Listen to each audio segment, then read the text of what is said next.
नमस्कार दोस्तों, स्वागत है आपका हमारे YouTube चैनल जरधारी क्लासेस में। दोस्तों आज हम आपके ला रखे हैं उत्तराखंड फॉरेस्ट गार्ड का पिछला पेपर जो कि 2020 में हुआ था और इसको आज हम आपको सॉल्व कराने वाले हैं। 100 क्वेश्चन है दोस्तों इसमें, तो कंप्लीट पेपर हम यहाँ पे आपको सॉल्व कराएंगे जिससे आप देख सकते हैं कि पिछला पेपर किस प्रकार से आया था फॉरेस्ट गार्ड का। और ये बात आपको ध्यान रखनी है, ये पेपर कराया था UKTC ने, जबकि जो अब की बार जो फॉरेस्ट गार्ड का एग्ज़ाम हो रहा है, जो आपका 22 तारीख को फॉरेस्ट गार्ड का एग्ज़ाम है, वो UKPSC के माध्यम से कराया जा रहा है। तो उम्मीद करते हैं दोस्तों आपकी तैयारी अच्छी चल रही होगी। और आज हम आपके लिए ये पेपर ला रखे हैं क्योंकि बहुत सारे अभ्यर्थियों की यहाँ पे कमेंट आ रहे थे कि सर जो पिछला पेपर था फॉरेस्ट गार्ड का उसको सॉल्व कराया जाए। तो शुरू करते हैं दोस्तों आज की वीडियो। और आपका इसमें कितना स्कोर बन रहा है कमेंट बॉक्स में ज़रूर बताएं। पहला क्वेश्चन है दोस्तों यहाँ पे, स्रोत भाषा में व्यक्त विचारों को लक्ष्य भाषा में अभिव्यक्त करने की प्रक्रिया को क्या कहते हैं। तो देखो, कोई आपने भाषा सुन ली यानी जो स्रोत भाषा है, तो उसमें जो व्यक्त विचार है उनको आपने लक्ष्य भाषा में अगर अभिव्यक्त करना है तो उस प्रक्रिया को कहेंगे दोस्तों अनुवाद यानी ट्रांसलेशन। डी ऑप्शन होगा इसका सही आंसर। आगे है क्वेश्चन नंबर 2, मनोहर श्याम जोशी जी की सिल्वर वेडिंग कहानी का मुख्य पात्र कौन है।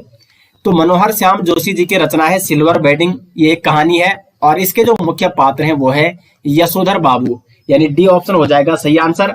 एक अन्य पात्र भी है दोस्तों इस कहानी के, किशनदा। ये मैं आपको क्यों बता रहा हूं, क्योंकि जो यशोधर बाबू इस कहानी के मुख्य पात्र हैं, इनके जीवन पर किशनदा जो कि एक अन्य पात्र हैं कहानी के, इनके व्यक्तित्व का काफी प्रभाव पड़ता है यशोधर बाबू जी के जीवन पर। और जो ये सिल्वर वेडिंग कहानी है ये आपको दो पीढ़ियों के अंतर को स्पष्ट कराती है। यशोधर बाबू जो कि पुरानी पीढ़ी के व्यक्ति हैं और वही उनका स्वभाव भी है उस प्रकार का, और उनकी संतानें, उनके बच्चे जो कि नई पीढ़ी के उनका स्वभाव है। तो इस प्रकार से दो अंतर स्पष्ट करती है दो पीढ़ियों का सिल्वर वेडिंग कहानी। तो डी ऑप्शन यहाँ पे सिल्वर वेडिंग कहानी का मुख्य पात्र कौन है, तो वो है यशोधर बाबू। ये मैंने आपको हिंदी का जो पिछला कोर्स हमने चलाया था उसमें आपको बता रखा है जब मैंने आपको हिंदी साहित्य पढ़ाया था। तीसरा क्वेश्चन है यहाँ पे, सूर्यकांत त्रिपाठी निराला ने निम्न में से किस पत्रिका का संपादन किया है। तो तीसरे क्वेश्चन का जो सही आंसर है यहाँ पे वो हो जाएगा आपका ए, मतवाला, जो कि एक पत्रिका है और इसका संपादन किसके द्वारा किया गया, सूर्यकांत त्रिपाठी निराला जी के द्वारा।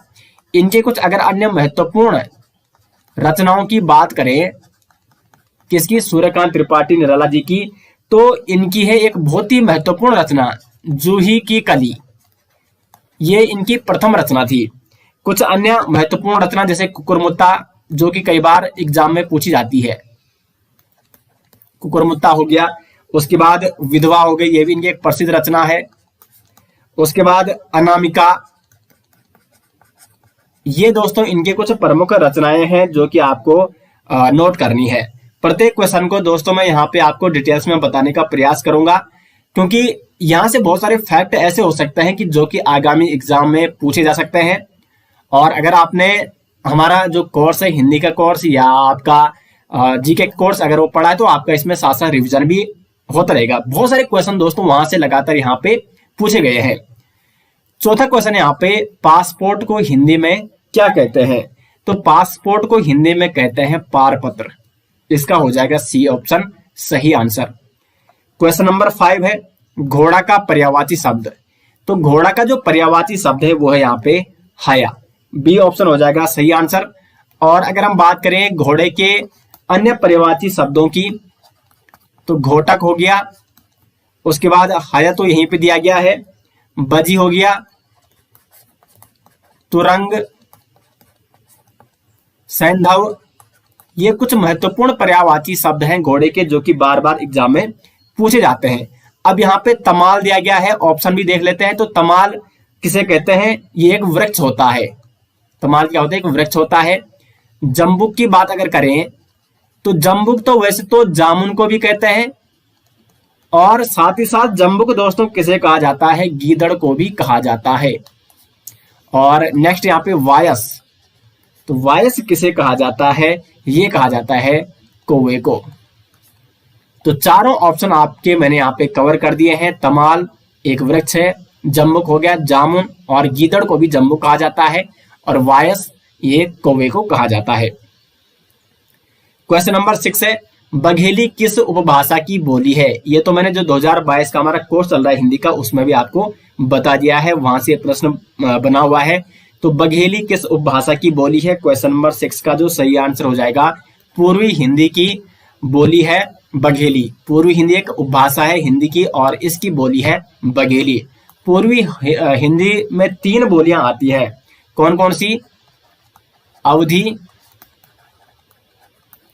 बघेली और तीसरी आती है दोस्तों छत्तीसगढ़ी।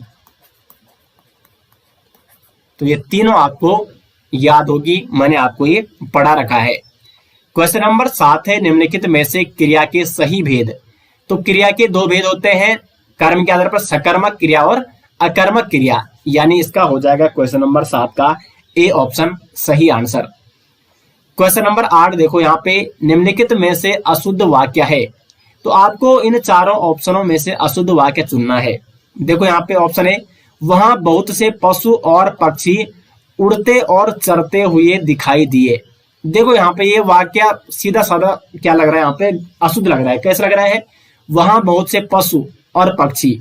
अगर यहाँ पे, क्योंकि देखो पहले पशु है और फिर पक्षी है, और फिर इसने क्या लिखा, पहले उड़ते और फिर चरते। तो पशु उड़ते हैं नहीं और पक्षी चरते नहीं है। यहाँ पे क्या होना था, वहां बहुत पशु और पक्षी, यहाँ पे होना था चरते और यहाँ पे होना था उड़ते। चरते और उड़ते हुए दिखाई दे रहे हैं। तो इस प्रकार से ये क्या हो जाता, सही वाक्य हो जाता, लेकिन ये यहाँ पे क्या है, अशुद्ध है। तो ए ऑप्शन हो जाएगा सही आंसर। निम्नलिखित में से अशुद्ध वाक्य कौन है? ए ऑप्शन है। क्वेश्चन नंबर 9 है, निम्नलिखित में से दंतोष्ठ्य ध्वनियां कौन सी है? तो दंतोष्ठ्य जो यहाँ पे ध्वनियां है वो है वा और फा। डी ऑप्शन हो जाएगा इसका सही आंसर। अब देखो यहाँ पे जो या और रा है, ये क्या है? तो या यहाँ पे क्या है, तालव्य ध्वनि है, तालव्य, या क्या यहाँ पे तालव्य ध्वनि है। जबकि जो रा है यहाँ पे वो है दंतमूल, दंतमूल ध्वनि। और उसके बाद अगर हम बात करें यहाँ पे जो ये ला है, ये कैसे ध्वनि है? तो ला भी यहाँ पे दंतमूल ध्वनि है। और साथ ही साथ ला को क्या कहा जाता है, पार्श्विक व्यंजन भी कहा जाता है, और रा को कहा जाता है लुंठित व्यंजन, जबकि या को अर्धस्वर व्यंजन कहा जाता है। उसके बाद यहाँ पे जो पा और फा है, ये क्या है, ये आपके औष्ठ्य व्यंजन है, जिनका उच्चारण कहाँ से होता है, ओंठों से होता है। तो यहाँ पे इस प्रकार से ये सभी जो यहाँ पे ध्वनियां दे रखी हैं, इनका उच्चारण स्थान कौन सा है, ये मैंने आपको बता दिया है। आगे बढ़ते हैं क्वेश्चन नंबर 10 की ओर। किसी भी विचाराधीन पत्र अथवा प्रकरण को निपटाने के लिए उस पर राय, मंतव्य अथवा आदेश, निर्देश दिया जाता है, तो उसे क्या कहा जाता है? तो इसे कहा जाता है दोस्तों टिप्पण। टिप्पण भी मैंने आपको पत्र लेखन में बता रखा है। पत्र लेखन में टिप्पण क्या होता है? तो मानो कोई भी विचाराधीन पत्र है, उस पर आपने क्या करना है, उस पर अपने राय देनी है, मंतव्य देना है, उसमें आदेश देना है, निर्देश देना है, तो उसे कहते हैं टिप्पण। आगे बढ़ते हैं क्वेश्चन नंबर 11 की ओर। कुशधन आसन में कौन सी संधि है? तो संधि मैंने आपको पढ़ा रखी है, कुशधन आसन, जहां पे बड़ी मात्रा होती है, कुशासन। आप बड़ी आ की मात्रा बन रही है यहाँ पे, मतलब देखो कुशधन आसन क्या बन रहा है, कुशासन बन रहा है। तो बड़ी आ की मात्रा बन रही है, इसमें दीर्घ संधि होगी। यहाँ पे संधि विच्छेद क्या हो रहा है, आ धन आ, ये बन रहा है आ।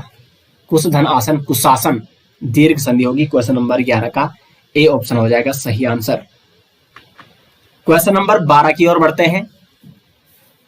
जो शब्द लिंग, वचन तथा काल के अनुसार नहीं बदलते हैं, क्वेश्चन क्या लिखा है, नहीं बदलते हैं, उन्हें कहते हैं, तो उन्हें कहते हैं अविकारी शब्द।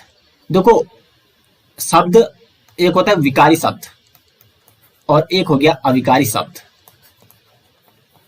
अविकारी, तो विकारी शब्द वो होते हैं जो लिंग, वचन तथा काल के आधार पर या काल के अनुसार बदल जाते हैं। विकारी में कौन आते हैं आपके, संज्ञा हो गया, सर्वनाम हो गया, क्रिया हो गई, और उसके बाद विशेषण। ये सारे के सारे विकारी शब्द हैं। और अविकारी शब्द कौन है, तो अव्यय शब्द ही क्या है, अविकारी शब्द हैं, जो कि लिंग, वचन तथा काल के अनुसार नहीं बदलते हैं। तो इसका बी ऑप्शन हो जाएगा सही आंसर। क्वेश्चन नंबर 13 है, संबंधवाचक संज्ञा विशेषण का उदाहरण है। संबंधवाचक संज्ञा विशेषण का उदाहरण आपको बताना है, ऐसा विशेषण जो कि संज्ञा के साथ संबंध बता रहा है। तो देखो भाई यहाँ पे क्या है, संज्ञा है, और इसकी विशेषता क्या है, मोसेरा। लेकिन मोसेरा इसमें कैसी विशेषता है, तो ये बता रहा है संबंध, कि हमारा जो भाई है वो हमारा मोसेरा भाई है। तो इसका मतलब इसमें संबंधवाचक संज्ञा विशेषण होगा। ए ऑप्शन हो जाएगा इसका सही आंसर। क्वेश्चन नंबर 14 है, ईमेल किस जनसंचार माध्यम के अंतर्गत आता है। बहुत ही महत्वपूर्ण प्रश्न है दोस्तों, और ईमेल जो कि आता है यहाँ पे आधुनिक दृश्य माध्यम के अंतर्गत। वैसे संपूर्ण जो इंटरनेट है दोस्तों वो आधुनिक माध्यम के अंतर्गत आता है। अब उसमें ईमेल को अगर आप देखोगे तो ईमेल उसको आप देख भी सकते हैं, और साथ ही साथ ये आधुनिक माध्यम यानी इंटरनेट के अंतर्गत आ रहा है, तो ये आधुनिक दृश्य माध्यम के अंतर्गत आएगा ईमेल। ठीक है, श्रव्य माध्यम में क्या आता है, जैसे रेडियो। उसके बाद दृश्य श्रव्य माध्यम में क्या आया, टेलीविजन आया। और अभी मुद्रण माध्यम में क्या आते हैं, जैसे अखबार होते थे, या अखबार अभी चलते हैं। और आधुनिक दृश्य माध्यम में क्या हो गया, ईमेल। ईमेल, और ईमेल की फुल फॉर्म क्या है, तो वो है इलेक्ट्रॉनिक मेल। कई बार ये भी प्रश्न एग्जाम में पूछा जाता है। क्वेश्चन नंबर 15 है, अर्ध सरकारी पत्र के प्रारूप में प्रेषक का नाम एवं पदनाम होता है। ये मैंने आपको पूरा फॉर्मेट भी दिया था इस प्रकार से। अर्ध सरकारी पत्र का, अर्ध सरकारी पत्र के प्रारूप में जो प्रेषक का नाम और पदनाम होता है वो यहाँ पे होता है, यानी ये हो गया बाईं और शीर्ष पर। तो सी ऑप्शन हो जाएगा इसका सही आंसर। इसका तो मैंने फॉर्मेट के माध्यम से भी एक्सप्लेन किया था, फॉर्मेट भी वहां पे मैंने आपको बताया था। जो हमारा हिंदी का पुराना कोर्स है उसमें मैंने हिंदी आपको कंप्लीट कर रखी थी। ठीक है, खैर ये नया कोर्स चल रहा है 2022, जिसमें और डिटेल्स में आपको हिंदी का कोर्स दोस्तों कराया जा रहा है, और 30 दिन में आपको संपूर्ण हिंदी का कोर्स मैंने कराना है। अभी 6वां दिन चल रहा है ये। 16 क्वेश्चन है यहाँ पे, वर्तनी की दृष्टि से शुद्ध शब्द। तो यहाँ पे देखो ये प्रश्न कई बार एग्जाम में बनता है, और इसमें ये सी ऑप्शन सही आंसर है। वर्तनी की दृष्टि से शुद्ध शब्द है उज्ज्वल, और उज्ज्वल में संधि भी कई बार पूछी जाती है। तो इसमें इसकी जो संधि विच्छेद अगर हम करें तो उत्धन ज्वल हो जाता है। इसमें कौन सी संधि है, तो इसमें है व्यंजन संधि। व्यंजन संधि, और व्यंजन संधि में क्या होता है कि अगर ता के बाद जा आ रहा है तो ता का जा हो जाता है, और इसलिए ता का यहाँ पे जा हो गया, और ज्वल ये पहले से था। तो इस प्रकार से ये शुद्ध शब्द हो जाता है। क्वेश्चन नंबर 17 है, पूर्ववर्ती का विपरीतार्थक क्या होगा। तो पूर्ववर्ती का जो विपरीतार्थक होगा वो होगा परवर्ती, यानी सी ऑप्शन हो जाएगा 17 का सही आंसर। क्वेश्चन नंबर 18 है, नीलिमा शब्द में प्रयुक्त प्रत्यय। देखो एक होता है उपसर्ग जो शब्द के पहले लगता है, और प्रत्यय जो शब्द के बाद में लगता है। तो प्रत्यय यहाँ पे क्या है, नीलिमा में नील धन इमा। तो यहाँ पे ए ऑप्शन हो जाएगा सही आंसर। नीलिमा में कौन सा प्रत्यय है, इमा प्रत्यय है। क्वेश्चन नंबर 19 है, अंडमान निकोबार में शासन और शिक्षा की भाषा है। तो यहाँ पे जो शासन और शिक्षा की भाषा है अंडमान निकोबार में वो है हिंदी। नेक्स्ट क्वेश्चन है क्वेश्चन नंबर 20, छात्र ने परिश्रम किया इसलिए वह अनुत्तीर्ण हो गया। यह वाक्य है। तो आपको इसमें बताना है कि इसमें वाक्य कौन सा है, और इसमें जो वाक्य है दोस्तों वो है इसमें संयुक्त वाक्य। अब इसमें संयुक्त वाक्य क्यों है, क्योंकि इसमें संयुक्त वाक्य क्या होता है, 2 या 2 से अधिक सरल वाक्य जिसमें होते हैं।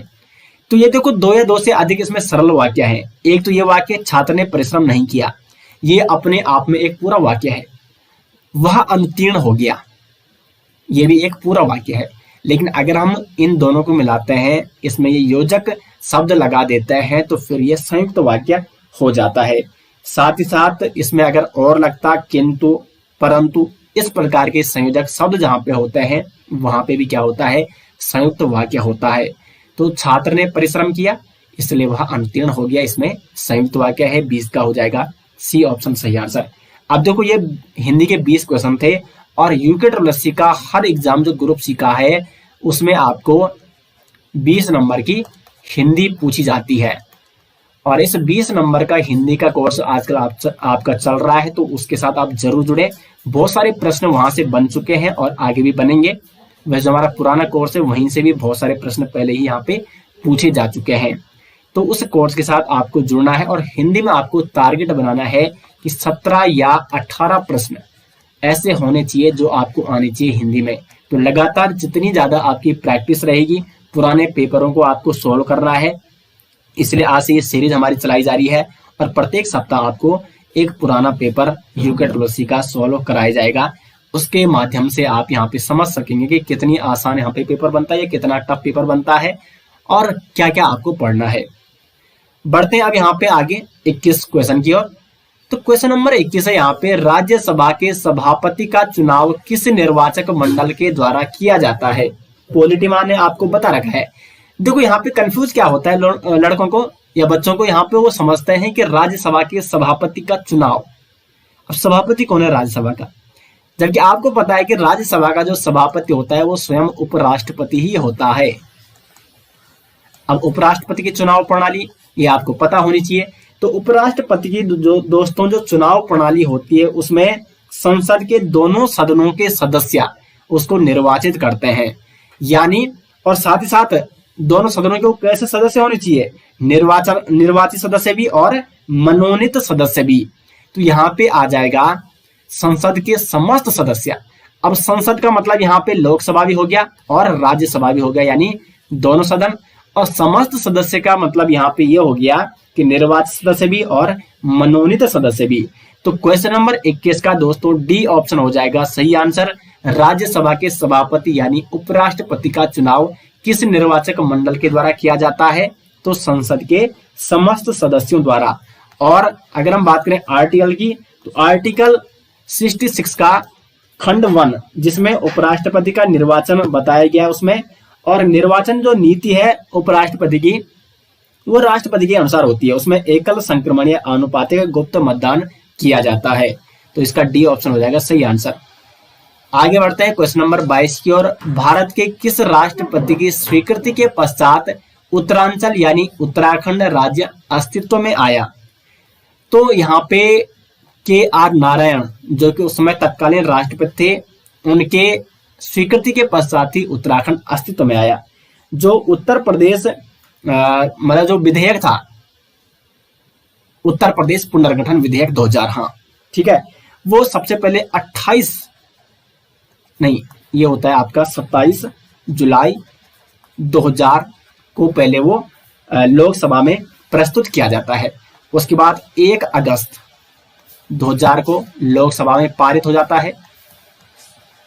उसके बाद 10 अगस्त 2000 को राज्यसभा में पारित, और 28 अगस्त 2000 को राष्ट्रपति KR नारायण द्वारा से स्वीकृत किया जाता है, और इस प्रकार से उत्तराखंड अस्तित्व में आता है। तो इसका हो जाएगा सी ऑप्शन सही आंसर। आगे बढ़ते हैं क्वेश्चन नंबर 23 की ओर। सिमलीपाल जीवमंडल निचय स्थित है। तो जो सिमलीपाल जीवमंडल निचय है ये आपका उड़ीसा के मयूरभंज जिले में स्थित है। इसका डी ऑप्शन हो जाएगा सही आंसर। और 1994 में सिमलीपाल जीवमंडल निचय को जैवमंडल रिजर्व क्षेत्र घोषित भी किया गया था 1994 में। तो इसका यहाँ पे डी ऑप्शन हो जाएगा सही आंसर। क्वेश्चन नंबर 24 है, कांचुला खर्क प्रसिद्ध है। ये सारे क्वेश्चन मैंने आपको करा रखे हैं। कांचुला खर्क जो प्रसिद्ध है ये है कस्तूरी मृग प्रजनन एवं संरक्षण केंद्र के रूप में, और ये अगर हम इसकी स्थिति की बात करें तो ये स्थित आपका चमोली में। और इसकी स्थापना कब हुई थी? ये हुई थी 1982 में। कांचुला खर्क में कस्तूरी मृग प्रजनन एवं संरक्षण केंद्र की स्थापना। कस्तूरी मृग जो कि राज्य का राज्य पशु है, और इसका वैज्ञानिक नाम क्या है? तो मस्कस काइसोगास्टर इसका वैज्ञानिक नाम है। आगे बढ़ते हैं क्वेश्चन नंबर 25 की ओर। तृतीय अंग्रेज मराठा युद्ध के दौरान गवर्नर जनरल कौन था? तो तृतीय अंग्रेज मराठा युद्ध जो होता है ये होता है 1817 और 18 के आसपास, और इस समय जो गवर्नर जनरल थे वो थे लॉर्ड हेस्टिंग। लॉर्ड हेस्टिंग दोस्तों आंग्ला और जो नेपाल युद्ध होता है, क्योंकि इसका संबंध उत्तराखंड से है, आंग्ला नेपाल युद्ध काफी प्रारंभ होता है 1814 से और अंत इसका होता है 16 में। अभी नेपाल जो आंग्ला नेपाल युद्ध ये उत्तराखंड से संबंध क्यों है? क्योंकि उत्तराखंड में यहाँ पे उस समय गोरखा शासन चल रहा था, गोरखाओं का आधिपत्य था, यानी जो नेपाल के थे। तो यहीं पे आक्रमण करते हैं अंग्रेज उनके खिलाफ और उनको यहाँ से क्या कर देते हैं, परास्त करके यहाँ से मतलब कुल के उत्तराखंड को उनके कुशासन से मुक्त करते हैं और यहाँ पे फिर अंग्रेजी शासन आ जाता है। तो अंगला नेपाल युद्ध 1814-16 और इसी के संबंध में होती है सुंगोली संधि। और अभी मैं आपको यहाँ पे क्यों बता रहा हूँ, क्योंकि इस समय भी जो गवर्नर जनरल था आंग्ला नेपाल युद्ध के समय वो था लॉर्ड हेस्टिंग, तो इसलिए इंपॉर्टेंट हो जाता है। क्योंकि मेरा उद्देश्य ये है कि जो भी फैक्ट हो उस क्वेश्चन से संबंधित वो मैं आपको डिटेल्स में बताऊं। आगे बढ़ते हैं क्वेश्चन नंबर 26 की ओर। मापतोल हेतु धूली पाथा चलाने का श्रेय जाता है, तो ये श्रेय जाता है पंवार वंश के शासक, जो गढ़वाल के शासक थे, अजय पाल को। अजय पाल पंवार वंश के महान शासकों में से एक थे और मापतोल हेतु उन्होंने धूली पाथा चलाने का श्रेय इनको जाता है। साथ ही साथ सरोला ब्राह्मण प्रथा, ये भी किसने शुरू की थी? अजय पाल ने शुरू की थी। और अजय पाल जो श्रीनगर में राजधानी स्थापित की गई पंवार वंश की, वो उसका श्रेय भी किसको जाता है? अजय पाल को ही जाता है। इन्होंने चांदपुरगढ़ से अपनी राजधानी देवलगढ़ ले गई और देवलगढ़ से श्रीनगर। आगे बढ़ते हैं 27 की ओर। ये कंप्लीट हिस्ट्री मैंने आपको उत्तराखंड की करा रखी है, तो प्लेलिस्ट में आप जा सकते हैं। 27वां है, तीसरे चित्र में x का मान क्या होगा? रीजनिंग का प्रश्न है। देखो दोस्तों, रीजनिंग के लगभग 8 या 9 प्रश्न यहाँ पे पूछे जाते हैं यूके के माध्यम से, तो इसमें भी आपको फोकस करना है क्योंकि ये काफी अच्छा स्कोरिंग यहाँ पे सब्जेक्ट है। तो यहाँ पे आपको बताना है कि x का मान क्या है। तो देखो पहले आपको इन दोनों में संबंध क्या है आपस में, ये कैसे यहाँ पे ये 72 और 80 आ रहा है, कैसे आ रहा है? देखो यहाँ पे जो ये वाला है और ये वाला है, ऊपर का और नीचे का, तो इसमें आपको इस प्रकार से इनको लिख देना है, यानी 36 के नीचे 4, यानी 36 में 4 का भाग देना है। तो जब आप 36 में 4 का भाग देते हो तो क्या आता है? 9 आता है। फिर आपको ये लेफ्ट और राइट वाला है जो 6 और 2, इसमें इसको जोड़ मतलब इनका मल्टीपल करना है, 6 इंटू 2, तो क्या हो रहा है? ये 6, सॉरी प्लस करना है इनका, ठीक है, प्लस क्या हो रहा है? ये 8 हो रहा है। 6 प्लस, यहाँ पे इसको सही कर देते हैं, हाँ अब हो गया। 6 प्लस 2 आपको करना है तो ये 8 हो रहा है। तो अब देखो ये जो 9 निकला यहाँ पे, ये जो 8 निकला है इसको आपने क्या करना है? मल्टीपल कर देना है। तो 9 8 72 आ गया ना ये वाला। इसमें भी कीजिए वही, पहले 24/3, 24/3 यानी 3 8 24, 8 आया। फिर 6 और 4 10, 6 प्लस 4 10 आया और इनका आपस में मल्टीपल कीजिए, 10 इंटू 8, तो ये हो जाएगा 80। अब इसका भी वही कीजिए, तो 48/8 जो ऊपर का और ये नीचे वाला है, तो क्या आएगा? 6 आएगा। फिर 12 और 4 लेफ्ट और राइट वाले को ऐड कर दो, 12 प्लस 4 यानी 16। अब 16 इंटू 6 कर दो, यानी इसको और इसको, तो 16 छिका 96 आ गया। यानी यहाँ पे क्या हो जाएगा? सी ऑप्शन हो जाएगा सही आंसर। तो आगे ना दोस्तों सही आंसर 27 का सी ऑप्शन। आगे है क्वेश्चन नंबर 28। पृथक आपदा प्रबंधन मंत्रालय गठित करने वाला देश का पहला राज्य है, तो यह है आपका उत्तराखंड। उत्तराखंड जिसने ऑस्ट्रेलियाई मॉडल पर, किस मॉडल पर? तो ऑस्ट्रेलियाई मॉडल पर पृथक आपदा प्रबंधन मंत्रालय गठित किया है। डी ऑप्शन हो जाएगा इसका सही आंसर। क्वेश्चन नंबर 29 है, एक लड़की की ओर इशारा करते हुए शिक्षक ने कहा वह उसकी पत्नी के ससुर की पत्नी की इकलौते पुत्र की इकलौती पुत्री है। लड़की का शिक्षक से क्या संबंध है? देखो ये क्वेश्चन आपको रिलेशन वाले कैसे करने हैं। यहाँ पे एक लड़की की ओर इशारा करते हुए शिक्षक ने कहा, यहाँ पे शिक्षक है और यहाँ पे मैंने ये लिख दिया लड़की। तो इस लड़की की ओर इशारा कर रहा है कि जो ये लड़की है ये उसकी यानी शिक्षक की पत्नी, पत्नी के ससुर, तो पत्नी का ससुर यहां पे लिख दो ससुर। तो जो पत्नी का ससुर है यानी इसका पिता, समझ गए आप? पत्नी के ससुर की, अब ससुर की पत्नी, देखो ससुर की पत्नी, तो आगे लिख दो पत्नी। अब जो ससुर की पत्नी है यानी शिक्षक की पत्नी की सास यानी शिक्षक की मां, ये लिख दो मां। ससुर की पत्नी के इकलौते पुत्र, तो ससुर की पत्नी यानी शिक्षक की मां और इसका इकलौता पुत्र कौन होगा? यानी ये शिक्षक। बात घूम फिर के वहीं पे आ गई। इकलौते पुत्र की इकलौती पुत्री, तो इसकी इकलौती पुत्री कौन है? ये है। इसी की ओर तो इशारा कर रहा था, यानी ये क्या हो जाएगा? इसका पुत्री हो जाएगा यहाँ पे। ठीक है, ये इस लड़की के लिए ये सारा बता रहा है कि शिक्षक ने कहा कि वह उसकी पत्नी के ससुर की पत्नी के इकलौते पुत्र की पुत्री है, ये लड़की जिसकी ओर ये शिक्षक इशारा कर रहा था, यानी वो क्या हो जाएगी? उसकी पुत्री हो जाएगी। क्वेश्चन नंबर 30 है, निम्न में से यमुना नदी पर कौन सा बांध निर्मित है? तो यहाँ पे देखो ऑप्शन आप दे सकते हैं। सबसे पहला ऑप्शन यहाँ पे कोठार बांध है, और ये जो कोठार बांध है ये है कोसी नदी पर, अल्मोड़ा में।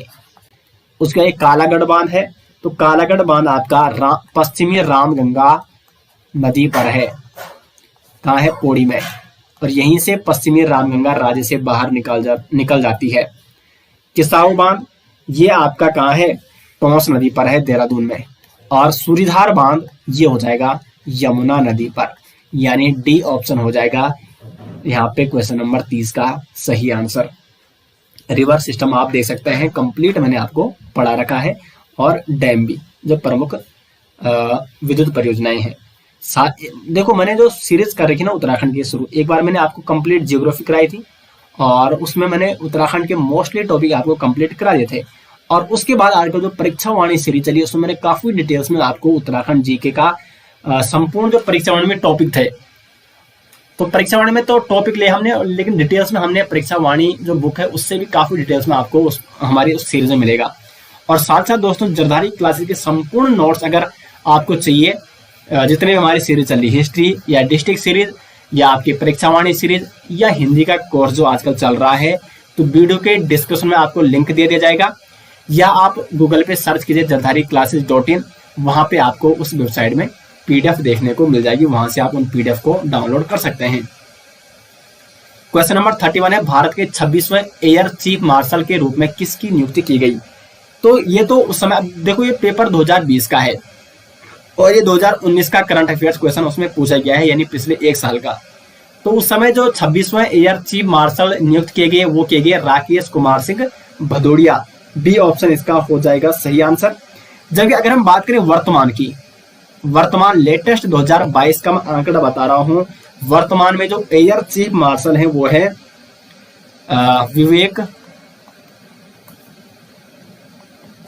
विवेक राम चौधरी। ये दोस्तों वर्तमान में क्या है? एयर चीफ मार्शल है। तो ये इनका नाम भी आपको जरूर नोट करना है 27वें, क्योंकि राकेश कुमार सिंह भदौड़े के बाद जो एयर चीफ मार्शल बने वो बने एयर मार्शल विवेक राम चौधरी, यानी 27वें एयर मार्शल के रूप में इन्होंने शपथ ली। तो बी ऑप्शन यहाँ पे 31 का सही आंसर है। 32 है, वर्तमान चमोली जिले के किस गांव में सन 1956 ईस्वी में महापाषाणीय समाधान खोजे गए थे? तो चमोली के मलारी गांव में ये 1956 में महापाषाणीय समाधान खोजे गए थे। किसके द्वारा खोजे गए थे? शिव प्रसाद डबराल जी के द्वारा 1956 में। और उसके बाद 1983 में भी दोस्तों गढ़वाल विश्वविद्यालय के खोजकर्ताओं ने यहाँ पे सर्वेक्षण किया था चमोली के मलारी गांव में। तो महापाषाणीय समाधान खोजों का एक महत्वपूर्ण केंद्र रहा है चमोली का मलारी गांव। आगे क्वेश्चन नंबर 33, भारत में गरीबी का सर्वप्रथम अनुमान किसके द्वारा किया गया था? तो बगीचा सिंह मिन्हास समिति द्वारा सर्वप्रथम गरीबी का सर्वप्रथम अनुमान किया गया था। बी ऑप्शन हो जाएगा इस क्वेश्चन का सही आंसर। उसके बाद है क्वेश्चन नंबर 34, अस्कोट वन्य जीव विहार सुरक्षित है। तो जो अस्कोट वन्य जीव विहार सुरक्षित है ये है कस्तूरी मृग की प्रजातियों के लिए। और ये कहाँ स्थित है आपका? तो ये है आपका स्थित पिथौरागढ़ में, अस्कोट वन्यजीव विहार। और अगर इसकी स्थापना के बारे में प्रश्न बनता है तो इसकी स्थापना हुई थी 1986 में। आगे बढ़ते हैं क्वेश्चन नंबर 35 की ओर। राज्य के नीति निर्देशक तत्वों का उद्देश्य। तो जो राज्य के नीति निर्देशक तत्व हैं यह है आपके आर्टिकल 36 से 51 तक। और इनका जो उद्देश्य होता है वो होता है लोक कल्याणकारी राज्य की स्थापना करना। 35 का हो जाएगा सी ऑप्शन सही आंसर। और संविधान में ये किसके सुझाव पर रखे गए? तो BN राव के सुझाव पर। सी ऑप्शन हो जाएगा सही आंसर 35 का। क्वेश्चन नंबर 36 है, राष्ट्रीय पंचायती राज दिवस मनाया जाता है। तो कुछ संविधान से दोस्तों, मतलब अगर आप अदर जीएस पढ़ सकते हैं तो हिस्ट्री और इंडियन पॉलिटी ये तो आपको मोस्ट इंपोर्टेंट कर देना है, क्योंकि यहां से जितना भी आप पढ़ोगे ना वो आपका बिल्कुल सही जाएगा। क्योंकि इसमें ऐसा ज्यादा आपको मतलब कॉन्सेप्ट बनाने की आवश्यकता नहीं है, आपको पढ़ना है, समझना है। क्योंकि पॉलिटी में आपको कंप्लीट करा चुका हूं और हिस्ट्री भी मैं आपको प्राचीन भारत वैसे कंप्लीट करा चुका हूं, आधुनिक और मध्यकालीन बचा हुआ है उसको भी करेंगे। लेकिन यहां से सबसे ज्यादा प्रश्न बनते हैं अदर जीएस से, पॉलिटी से और हिस्ट्री से। इकोनॉमी से उतने प्रश्न नहीं बनते हैं, जियोग्राफी से उतने प्रश्न नहीं बनते हैं, लेकिन इन दो से दोस्तों बहुत सारे प्रश्न यहाँ पे बनते हैं। ठीक है, तो राष्ट्रीय पंचायती राज दिवस मनाया जाता है 24 अप्रैल को। सी ऑप्शन हो जाएगा सही आंसर। अब देखो ये राष्ट्रीय पंचायती राज दिवस क्यों मनाया जाता है 24 अप्रैल को? क्योंकि जो राष्ट्रीय यहाँ पे जो 73वां संविधान संशोधन अधिनियम लाया गया था 1992 में, जिस समय प्रधानमंत्री कौन थे? पीवी नरसिम्हा राव। और इसके माध्यम से पंचायती राज व्यवस्था जो कि संविधान में 92 में इस अधिनियम के तहत जोड़ी गई थी, भाग 9 और 11वीं अनुसूची में। और इसमें राज्यों को पंचायती व्यवस्था लागू करने के लिए बाध्य किया गया था। उससे पहले जरूरी नहीं था प्रत्येक राज्य में पंचायती राज व्यवस्था होना, लेकिन 1992 के बाद राज्यों को पंचायती राज व्यवस्था लागू करने के लिए बाध्य किया गया। और इस समय पीएम कौन थे? नरसिम्हा राव थे। अगर हम बात करें उस समय लोकसभा में ये पारित किया गया था 22 दिसंबर 1992 को। कौन? 73वां संविधान संशोधन अधिनियम 1992। उसके बाद राज्यसभा में ये पारित हुआ था 23 दिसंबर 1992 को। और उसके बाद राष्ट्रपति द्वारा इसको जो मंजूरी मिली वो मिली 24 अप्रैल 1993 को। और 24 अप्रैल 1993 से संपूर्ण देश में पंचायती राज व्यवस्था लागू की गई। तो इसलिए 24 अप्रैल को ही राष्ट्रीय पंचायती राज दिवस के रूप में मनाया जाता है। आगे बढ़ते हैं क्वेश्चन नंबर 37 की ओर। निम्नलिखित में से वायु की गति किस यंत्र से मापी जाती है? तो वायु की गति मापी जाती है एनीमोमीटर से। अब यहाँ पे जो अन्य ऑप्शन है थर्मामीटर, इससे तापमान मापा जाता है। बैरोमीटर, इससे मापा जाता है वायुदाब। एनीमोमीटर हो गया वायु की गति। और उसके बाद जो हाइग्रोमीटर है, इससे वायुमंडल की आर्द्रता मापी जाती है। तो ये चारों ऑप्शन जो यहाँ पे जिनका जो कार्य था वो मैंने आपको बता दिया है। आगे बढ़ते हैं क्वेश्चन नंबर 38 की ओर। निम्न में से कौन अल्मोड़ा अखबार के संपादक नहीं रहे? तो यहाँ पे बुद्धिवल्लभ पंत ये भी रहे हैं, मुंशी इम्तियाज अली और जीवानंद जोशी। यहाँ पे श्रीदेव सुमन अल्मोड़ा अखबार के संपादक नहीं रहे हैं, तो इसलिए डी ऑप्शन हो जाएगा सही आंसर। अल्मोड़ा अखबार जो कि 1871 में बुद्धिवल्लभ पंत द्वारा निकाला गया था, सर्वप्रथम 1871 में। क्वेश्चन नंबर 39 की ओर बढ़ते हैं। 1932 ईस्वी में कलकत्ता विश्वविद्यालय के दीक्षांत समारोह में बंगाल के गवर्नर पर किस क्रांतिकारी महिला ने गोली चलाई थी? तो बीना दास जो कि बंगाल की एक क्रांतिकारी महिला थी, इन्होंने 6 फरवरी 1932 की बात है, दीक्षांत समारोह हो रहा था कलकत्ता विश्वविद्यालय में 1932 में, यानी 6 फरवरी 1932 को। और तत्कालीन जो बंगाल के गवर्नर थे वो कौन थे? Stanley Jackson. तो इन पर इन्होंने गोली चलाई थी। भले ये मतलब इनकी मृत्यु नहीं हुई थी, वो बच गए थे, लेकिन इन पर इन्होंने गोली चलाई थी। बीना दास जिनका जन्म 1911 में हुआ था, लेकिन इनका देहांत हुआ था 1986 में ऋषिकेश में। ये भी आपको नोट करना है। क्वेश्चन नंबर 40 है। निम्नलिखित चंद शासकों में से कौन मुगल बादशाह अकबर से मिलने उनके दरबार में गया? तो रुद्रचंद चंद्रवंश का शासक जो कि बादशाह अकबर के समकालीन थे, और ये बादशाह अकबर से मिलने कहाँ गए थे? उनके दरबार में गए थे। तो क्वेश्चन नंबर 40 का सही आंसर हो जाएगा ऑप्शन सी। क्वेश्चन नंबर 41 है। रमेश अपने घर से दक्षिण की ओर 15 मीटर चलता है। देखो यहाँ पे एक क्वेश्चन आपको कैसे करना है, आपको सीधे क्वेश्चन पढ़ना है और यहाँ पे उसको फॉलो करना है। देखो रमेश माने रमेश का घर है, और दिशा यहाँ पे डिसाइड कर लो। ये आपने कर दी, ये है पूर्व और ये हो गया पश्चिम। ये हो गया उत्तर और ये हो गया दक्षिण। इसी प्रकार से होती है ना डायरेक्शन यानी दिशा। दिशा का ज्ञान आपको होना जरूरी है, तभी आप इस प्रकार के प्रश्न कर पाओगे। तो देखो रमेश अपने घर से, माना उसका घर यहाँ पे है, तो अपने घर से ये चला दक्षिण की ओर। चलो मैं उसका घर यहाँ पे बनाता हूँ। तो दक्षिण नीचे है ना, ये देखो दक्षिण यहाँ। अपने घर से चला दक्षिण की ओर 15 मीटर, 15 मीटर। फिर बाएं मुड़ा, तो देखो इसका मुंह नीचे की ओर, तो इसका बाएं किधर होगा, इधर होगा। और बाएं कितना मुड़ा, 20 मीटर। तो ये मुड़ गया यहां से 20 मीटर।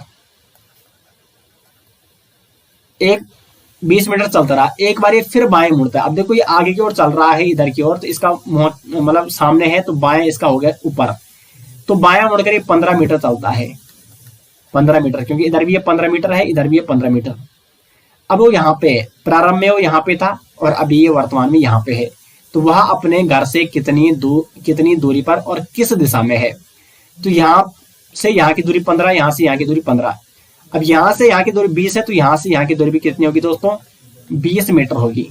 तो हमें 20 मीटर का तो पता चल गया, लेकिन किस दिशा में है वो। तो जब वो प्रारंभ में उसका घर यहाँ था, तो ये उसका पूर्व है, ये उसका पश्चिम है, ये उसका उत्तर है, ये उसका दक्षिण है। इधर पूर्व है ना, ये देखो इधर, तो यहाँ पे है वो।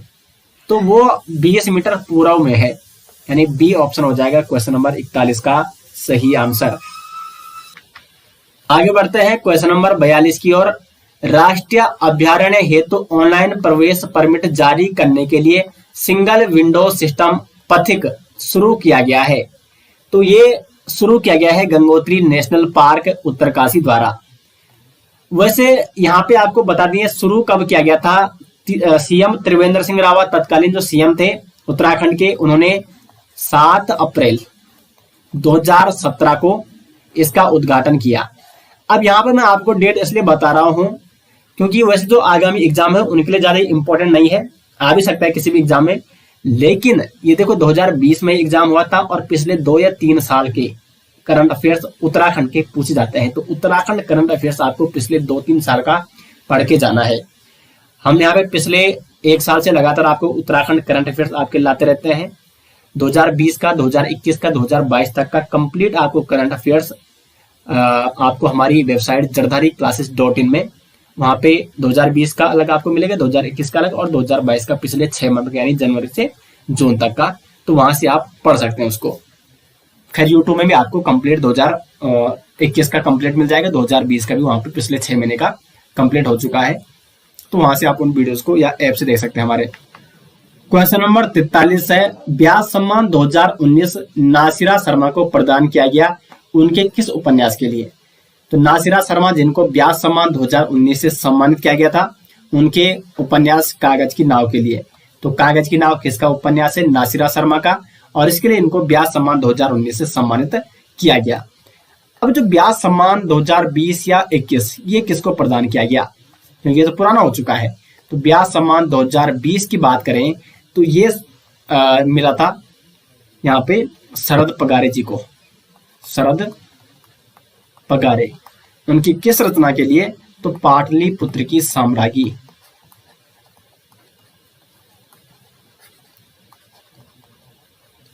साम्राज्ञी ये इनका क्या है, उपन्यास है पाटलिपुत्र के साम्राज्ञी शरद पगारे जी का, जिसके लिए इनको व्यास सम्मान 2020 से सम्मानित किया गया। और व्यास सम्मान अगर हम 2021 की बात करें तो ये मिला था असगर वजाहत जी, असगर वजाहत। इनकी किस रचना के लिए, तो इनकी रचना है महाबली। ये इनका एक नाटक है, क्या है, नाटक। तो इसके लिए असगर वजाहत जी को 2021 व्यास सम्मान से सम्मानित किया गया। और प्रथम व्यास सम्मान से किसे सम्मानित किया गया, रामविलास शर्मा जी को 1991 में। क्वेश्चन नंबर 44 है, उत्तराखंड राज्य में नगरीय स्वायत्त शासन प्रणाली की शुरुआत हुई। तो उत्तराखंड में नगरीय स्वायत्त शासन प्रणाली की शुरुआत की गई थी 1916 में। और वर्तमान अगर नगर निगम की बात की जाए उत्तराखंड में, तो वर्तमान नगर निगम कितने उत्तराखंड में, कुल टोटल वो है 9। और नवा जो नगर निगम बना वो कौन बना, श्रीनगर गढ़वाल। कब बना था, 31 दिसंबर 2021 को, यानी दिसंबर 2021 का लास्ट डे 31 दिसंबर 2021 को श्रीनगर को नगर निगम बनाया गया। तो बी ऑप्शन यहाँ पे सही आंसर है। उत्तराखंड राज्य में नगरीय स्वायत्त शासन प्रणाली की शुरुआत 1916 में हुई। क्वेश्चन नंबर 45 है, निम्नलिखित में से वास्तविक निवेश है। तो वास्तविक निवेश है यानी नवीन संपत्ति में वृद्धि होना, जिसे वास्तविक निवेश कहा जाता है। तो संपत्ति में वृद्धि कब होती है? जब आप भवनों का निर्माण करते हैं, कारखानों का निर्माण करते हैं। तो सी ऑप्शन हो जाएगा यहाँ पे सही आंसर, भवनों का निर्माण, जो कि वास्तविक निवेश के अंतर्गत आता है। क्वेश्चन नंबर 46 है, बाल गंगा सहायक नदी है। तो बाल गंगा किसकी सहायक नदी है? यहाँ पे वो है भिलंगना की। बी ऑप्शन हो जाएगा सही आंसर। देखो रिवर सिस्टम में इस तरीके से मैंने आपको पढ़ा भी रखा, वहां पे यहां से आती है धर्मगंगा, धर्मगंगा ये आ रही है, और यहां से आ रही है बाल गंगा यहाँ पे, यानी जहां पे बुड्ढा केदार मंदिर है टिहरी में, ठीक है, बुड्ढा केदार मंदिर, यहाँ पे दोनों संगम करती है। फिर यहां से आगे चलती है और ये पहुंच जाती है घनसाली, और घनसाली में इधर से आ रही है भिलंगना। तो भिलंगना घनसाली में यहाँ पे बाल गंगा से मिल जाती है। तो कुल मिला के बाल गंगा यहाँ से आ रही ना, यहाँ पे इसके साथ धर्मगंगा मिल गई, और ये आगे बढ़ के घनसाली में भिलंगना से मिल गई। तो किसकी सहायक नदी है ये बाल गंगा? भिलंगना की सहायक नदी। और फिर भिलंगना आगे आती है और यहाँ पे टिहरी डैम में गणेश प्रयाग था, क्योंकि वहां पे अब टिहरी डैम बन चुका है, वो डूब चुका है गणेश प्रयाग। तो यहाँ पे ऊपर से भागीरथी इस प्रकार से आती है और यहाँ पे संगम करती है, और फिर ये आगे चलती है, और फिर ये देवप्रयाग पहुंच जाती है। वहां से इधर से अलकनंदा आ रही है, और फिर इस प्रकार से आगे गंगा के रूप में बहती है। तो ये तो खैर मैंने आपको काफी डिटेल्स में पढ़ा रखा है। आगे बढ़ते हैं 47वां की ओर। संविधान सभा की पहली बैठक हुई थी। संविधान सभा की जो पहली बैठक हुई थी वो हुई थी 9 दिसंबर 1946 को, और पहली बैठक की अध्यक्षता किसके द्वारा की गई थी? सच्चिदानंद सिन्हा जी के द्वारा, जो कि अस्थायी अध्यक्ष थे। उसके बाद दूसरी बैठक होती है 11 दिसंबर 1946 को, जिसमें राजेंद्र प्रसाद जी को संविधान सभा का स्थायी अध्यक्ष चुना जाता है। क्वेश्चन नंबर 48 है, अपने रूप व आकार के अनुसार निम्नलिखित में से कौन एक वनाग्नि का प्रकार नहीं है? तो यहाँ पे जो ट्री फायर है ये वनाग्नि का प्रकार नहीं है। सी ऑप्शन हो जाएगा इसका सही आंसर। क्वेश्चन नंबर 49 है, निम्नलिखित में से कौन सी पर्वत चोटी हिमालय में स्थित नहीं है? देखो यहाँ पे ऑप्शन आप देखो, यहाँ पे Guru Shikhar, Kamet, mount Everest, Nanda Devi. Mount Everest Nepal में है, ये हिमालय का एक प्रमुख हिस्सा है। नंदा देवी उत्तराखंड में है, कामेट भी उत्तराखंड में, और उत्तराखंड में भी हिमालय फैला हुआ है। तो ये तो तीनों यहाँ पे हिमालय के मतलब हिमालय में स्थित है। अब बात आती है ऑप्शन ए की, गुरु शिखर। गुरु शिखर कहाँ है? तो ये आपका जो राजस्थान में आपकी क्या है? अरावली श्रेणी है, अरावली श्रेणी। उसकी उच्चतम चोटी कौन है? वो है गुरु शिखर। तो गुरु शिखर यहाँ पे हिमालय में स्थित नहीं है, बल्कि अरावली श्रेणी में स्थित है। आगे बढ़ते हैं क्वेश्चन नंबर 50 की ओर। उत्तराखंड राज्य विज्ञान एवं प्रौद्योगिकी परिषद का गठन कब किया गया था? बता रखा मैंने आपको, परीक्षावाणी सीरीज में हाल ही में बताया था 2005 में। डेट भी अगर मैं बता दूं आपको तो वो है 21 फरवरी 2005 में। और क्यों किया गया था इसका गठन? विज्ञान एवं प्रौद्योगिकी को बढ़ावा देने के लिए।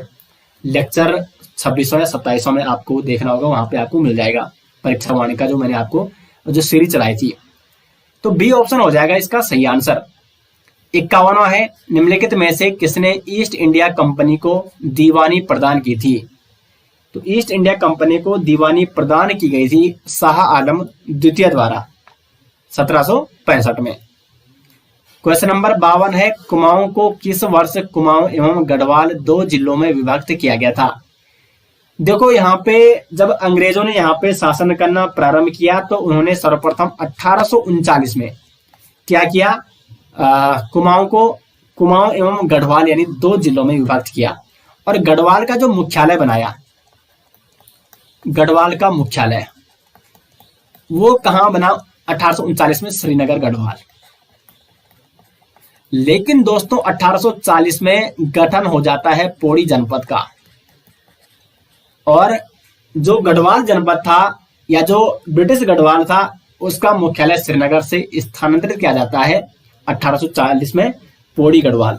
तो ये दोनों आपको नोट करने हैं, क्योंकि ये भी कई बार एग्जाम में पूछा जा चुका है और ये भी कई बार एग्जाम में पूछा जा चुका है।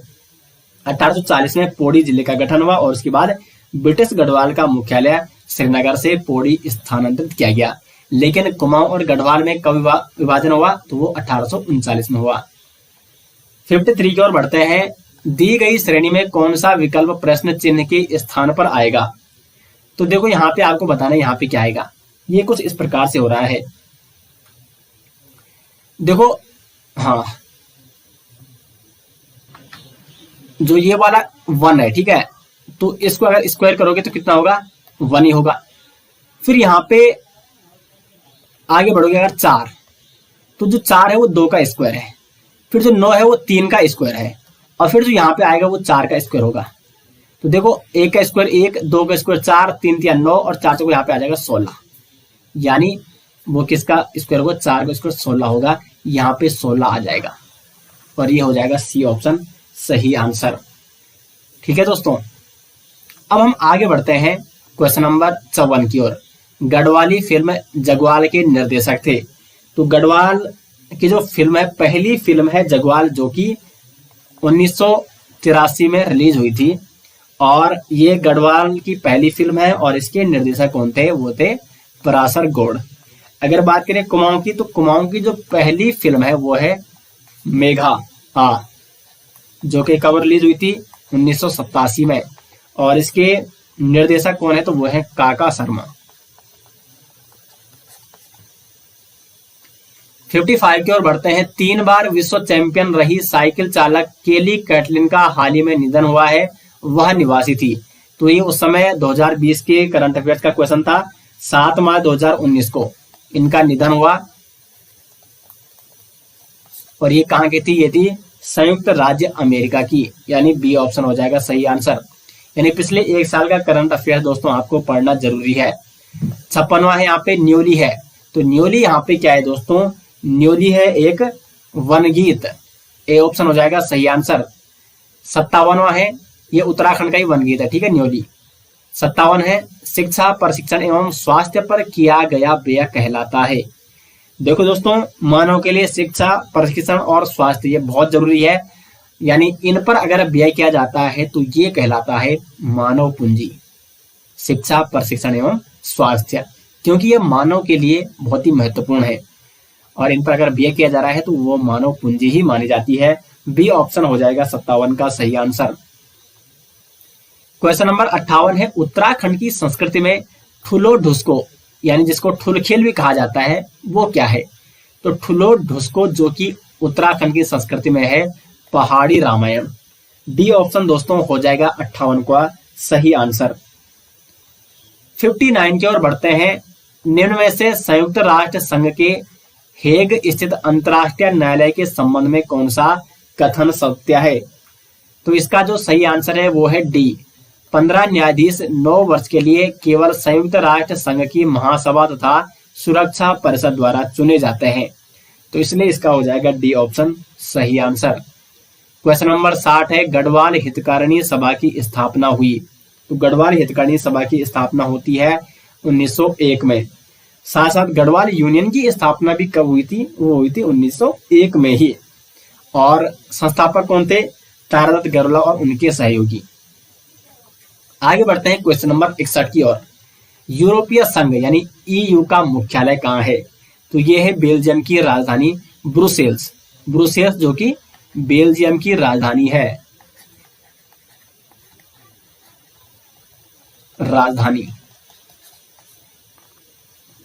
और अगर हम बात करें यूरोपीय संघ की स्थापना कब हुई, तो इसकी स्थापना हुई 1993 को, 1 नवंबर 1993 को यूरोपीय संघ की स्थापना की गई, जिसका मुख्यालय बनाया गया बेल्जियम की राजधानी ब्रुसेल्स को। आगे बढ़ते हैं क्वेश्चन नंबर 62 की ओर। आसन बैराज विहार का संबंध है। देखो आसन बैराज जो कि देहरादून में स्थित है और इसका जो संबंध है वो है चिड़ियों से, क्योंकि यहाँ पे विविध प्रकार की चिड़ियां पाई जाती हैं। और इसकी अगर हम स्थापना की बात करें, इंपॉर्टेंट प्रश्न ये बन सकता है, तो 1967 में आसन बैराज की स्थापना की गई थी और ये स्थित कहाँ है आपका, तो ये है देहरादून। में स्थित है। ठीक है दोस्तों, आगे बढ़ते हैं 63 की ओर। यंग इंडिया के संपादक थे, तो यंग इंडिया के संपादक थे महात्मा गांधी। साथ साथ अगर महात्मा गांधी की अन्य रचनाओं की बात की जाए तो सत्य के साथ मेरे प्रयोग और इंडिया ऑफ माय ड्रीम, ये इनकी दो महत्वपूर्ण पुस्तकें हैं महात्मा गांधी जी की। क्वेश्चन नंबर 64 है, हिम ज्योति फाउंडेशन देहरादून का उद्देश्य क्या है? तो हिम ज्योति फाउंडेशन देहरादून का उद्देश्य है मेधावी छात्राओं की उत्तम शिक्षा, यानी इसका ए ऑप्शन हो जाएगा सही आंसर। 65 की ओर बढ़ते हैं। बहुत ही महत्वपूर्ण प्रश्न ये बन रहा है रीजनिंग का, और काफी कंफ्यूजिंग प्रश्न भी है। तो इसमें आपको यहाँ पे बताना है कि यहाँ पे कौन सा अंग्रेजी वर्णमाला का यहाँ पे कुल मिला के वो आएगा, अक्षर आएगा। ठीक है, तो देखो जिस पर यहाँ पे SQB आ रखा है, यहाँ पे क्या होना चाहिए? ऑप्शन नीचे दिए हुए हैं, L होगा कि M होगा, N होगा कि P होगा कि Q होगा। तो उसके लिए हमें इनमें अंतर स्थापित कर, इनमें जो मतलब संबंध है वो स्थापित करना होगा। तो देखो यहाँ पे 6 + 4 + 4, 6 4 10 4 कितना हो रहा है? 14 हो रहा है, और 14 में आप 5 जोड़िए तो ये कितना हो रहा है? 19 हो रहा है। और अंग्रेजी वर्णमाला में अगर आप गिनोगे तो S का स्थान कौन सा है? वो है 19वां। इसमें भी अब वही करना है, सबको जोड़ो +5 करना है। 4 और 1 5 7 12 और 5 17। तो Q का जो स्थान होता है वो 17वां स्थान होता है, 17वां, और ये है आपका 19वां। देखो 17 पे Q है, फिर Q R आ जाएगा 18 पे, और S आ जाएगा 19वें पे। इसको भी जोड़ो, तीनों को जोड़ो, 10 8 18 5, ये क्या हो जाएगा? 23 हो जाएगा। अब यहाँ पे ये 23 हो गया, यानी 10 18 5 23, इसमें भी +5 जोड़ना है तो ये हो जाएगा 28। अब क्या अंग्रेजी वर्णमाला में किसी का स्थान 28वां है? नहीं है, क्योंकि अंग्रेजी वर्णमाला में टोटल 26 है। अब फिर से 26 के बाद अगर A और B की शुरुआत की जाए तो इसका स्थान आ जाता है 27वां और इसका स्थान आ जाता है 28वां, क्योंकि ये रीजनिंग है और रीजनिंग में किसी भी प्रकार के प्रश्न बन सकते हैं। तो यहाँ पे B का स्थान हो जाएगा 28वां। ठीक है, अगर आप दोबारा आगे बढ़ाओगे वैसे ही। यहाँ पे देखो 5 5 10 2 12, 5 17, 17वां स्थान किसका है? Q का है, तो यहाँ पे Q होगा, यानी इसका हो जाएगा दोस्तों D ऑप्शन सही आंसर 65 का। 66 की ओर बढ़ते हैं। उत्तराखंड में राजस्व पुलिस व्यवस्था लागू की गई थी। तो उत्तराखंड में जो राजस्व पुलिस व्यवस्था लागू हुई वो हुई 1874 में, और 1874 में तत्कालीन कमिश्नर कौन थे कुमाऊं के? वो थे हेनरी रैमजे। Henry Ramsay. वैसे अगर दोस्तों बात की जाए कि पटवारी पद का सृजन उत्तराखंड में किसके द्वारा किया गया था, तो कुमाऊं कमिश्नर ट्रेल द्वारा 1819 में, और उस समय उन्होंने 9 पटवारी पदों का सृजन किया था। लेकिन राजस्व पुलिस व्यवस्था स्थायी रूप से जो लागू हुई मानी जाती है वो 1874 से हुई मानी जाती है, हेनरी रैमजे के कार्यकाल से। 67 है, राम महेश और मोहन बैडमिंटन खेलते हैं, महेश रमेश था प्रमोद टेनिस खेलते हैं, और महेश रमेश था राम शतरंज खेलते हैं। कौन शतरंज तथा बैडमिंटन खेलता है परंतु टेनिस नहीं? इस पे आपको क्या करना है, पहले यहाँ पे बैडमिंटन लिख दिया, फिर आगे लिख दिया यहाँ पे टेनिस, और यहाँ पे लिख दिया शतरंज। 1 मिनट के अंतर्गत आप इसको सॉल्व कर सकते हो। शतरंज, देखो बैडमिंटन कौन कौन खेलते हैं? राम महेश और मोहन बैडमिंटन खेलते हैं, तो यहाँ पे लिख दिया राम महेश और मोहन। टेनिस कौन कौन खेलते हैं? तो महेश रमेश था प्रमोद। एक तो महेश भी खेलते हैं टेनिस, रमेश भी खेलते हैं, और प्रमोद भी खेलता है। और अब देखो महेश रमेश था, राम क्या खेलते हैं? शतरंज खेलते हैं, तो राम यहाँ पे शतरंज भी खेलता है। उसके बाद महेश भी खेलता है और रमेश भी खेलता है, महेश भी खेलता है और रमेश भी खेलता है। अब हमें ये बताना है कौन शतरंज था बैडमिंटन खेलता है परंतु टेनिस नहीं। तो इसमें देखो राम बैडमिंटन भी खेल रहा है और शतरंज भी खेल रहा है, लेकिन ये टेनिस नहीं खेल रहा है। कहीं पे है नाम राम का? नहीं है, तो इसलिए डी ऑप्शन हो जाएगा सही आंसर। राम बैडमिंटन खेलता है और शतरंज भी खेलता है, लेकिन टेनिस नहीं खेलता है, तो वो टेनिस नहीं खेलता है।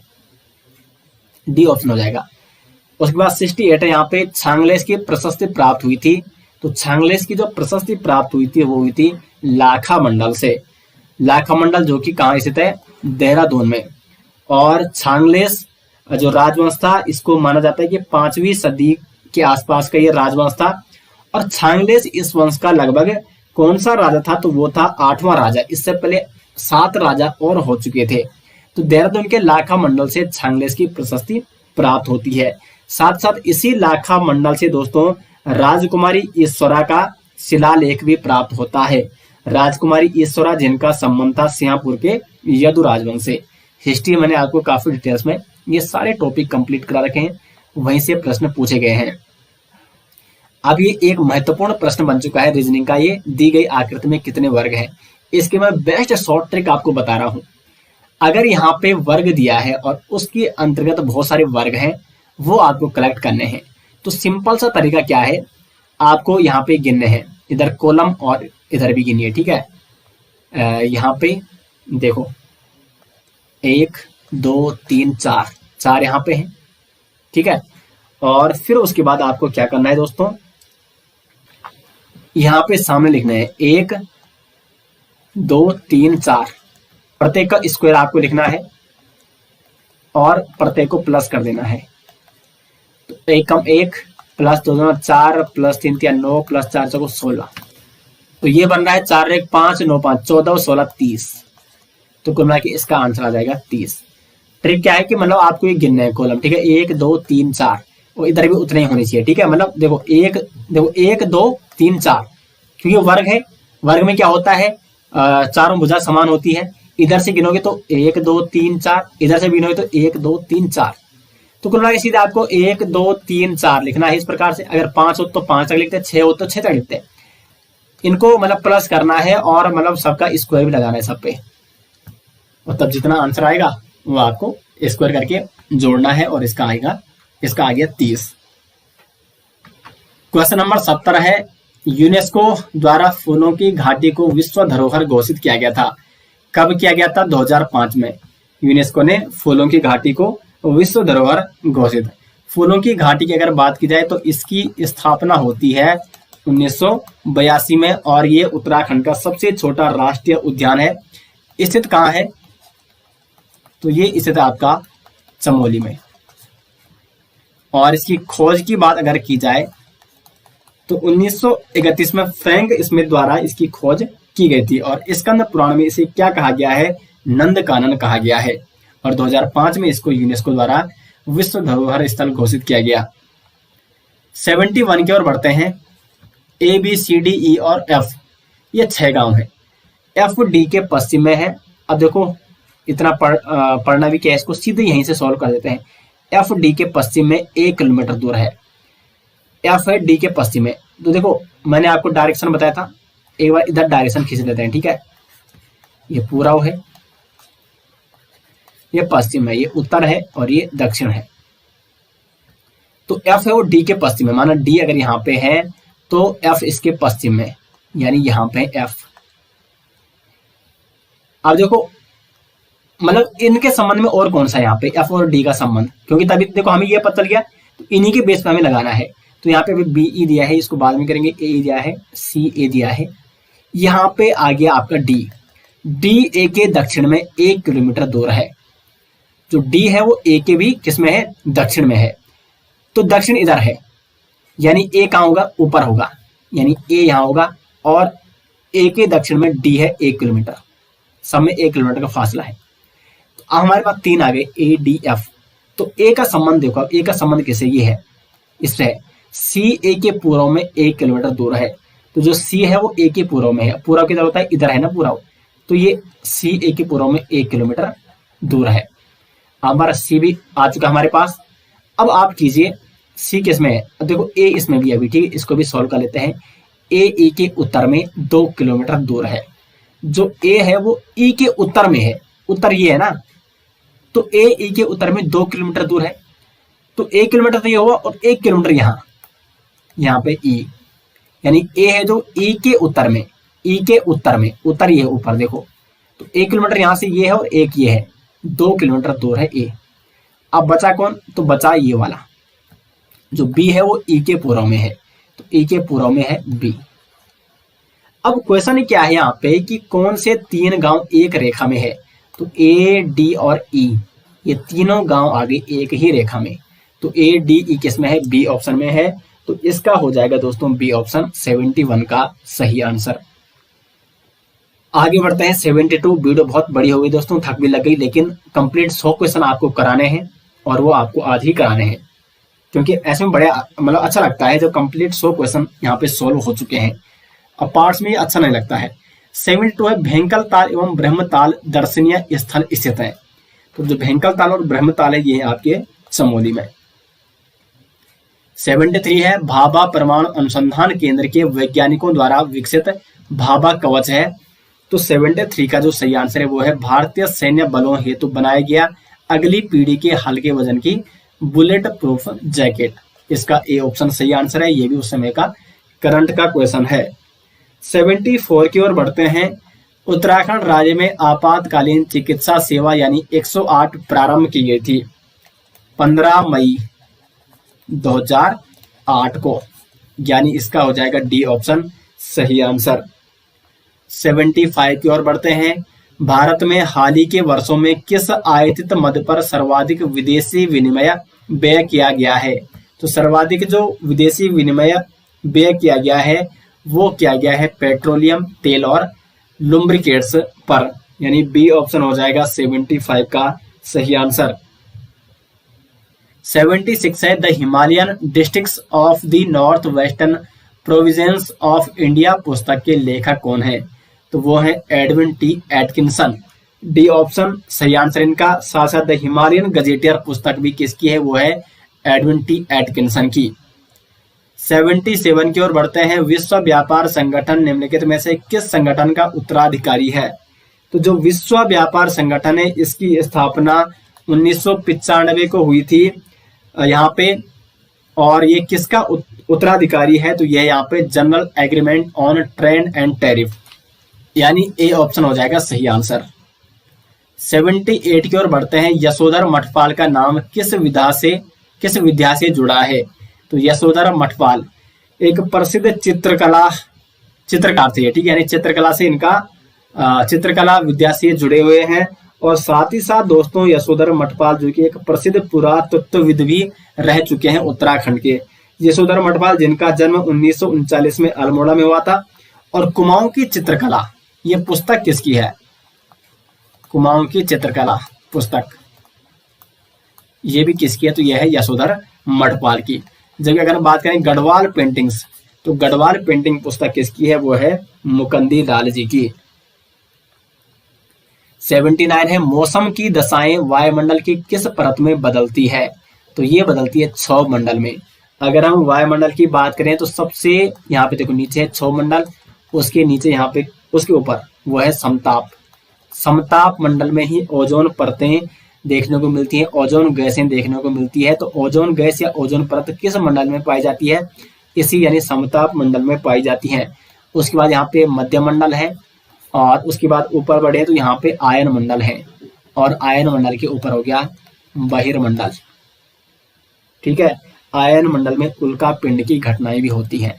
समताप मंडल में ओजोन परत और क्षोभ मंडल में वायुमंडल की जो मौसमी दशाएं होती हैं। क्वेश्चन नंबर 80 है कार्बेट नेशनल पार्क में बाघों की सुरक्षा हेतु special tiger protection force STPF का गठन किया गया, तो ये किया गया था 2013 में। सी ऑप्शन होगा सही आंसर। 118 लोगों की फोर्स यानी STPF फोर्स 118 लोगों की फोर्स थी, और ये 2013 में गठित की गई थी। अगर बात करें कार्बेट नेशनल पार्क की तो 1936 में इसकी स्थापना होती है, और इसका प्रवेश द्वार का है तो नैनीताल का ढिकाला, और 1 अप्रैल 1973 को इसमें प्रोजेक्ट टाइगर की भी शुरुआत की गई थी। क्वेश्चन नंबर 81 है भारत में सौहार्दवर्दी सिलसिला का संस्थापक किसे माना जाता है, तो यहाँ पे शेख बहाउद्दीन जकारिया को माना जाता है भारत में सौहार्दवर्दी सिलसिला का संस्थापक।